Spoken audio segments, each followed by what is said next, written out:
Туғандар Ош шаарында тағырағы престижный район Фрунзенскийден мына ушул премиум класстагы 16 кабаттуу үйдөн бир бөлмөлүү батир сатылат. Мунун капталында эски базарчыктын ордун барыңыздар билесиздер. Азыркы глобус. Мына ушул жолдун боюнда эле туғандар.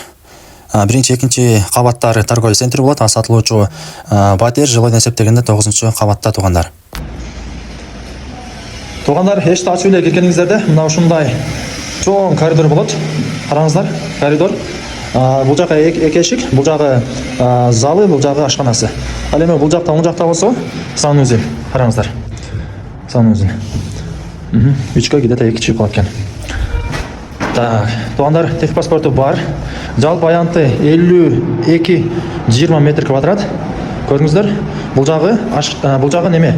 Зал экен туғандар. Караңыздар. Мынабы центральный көчө. Аны көрүп турасыздарбы? Ош мэрия, флаг көрүнүп турат. Өтө сонун жерде жайгашкан. Так, жүрүңүздөр эми сиздерге бул жакты көрсөтөйүн. Бул жакка чыкканда бул жагы ашканасы туғандар. Караңыздарчы. Ашканасы. Панорамный вид терезелерин койгон, чогон кылып. Караңыздарчы. Өтө сонун да, Фрунзенский районунчу. Тынч, эң мындай престижный райондордун бири, билесиздер. Туғандар, басы. Квадраты $950 коюлду туғандар. Чалыңыздар, кимге жаккан болсо, саудалашып сатып алсаңыздар болот.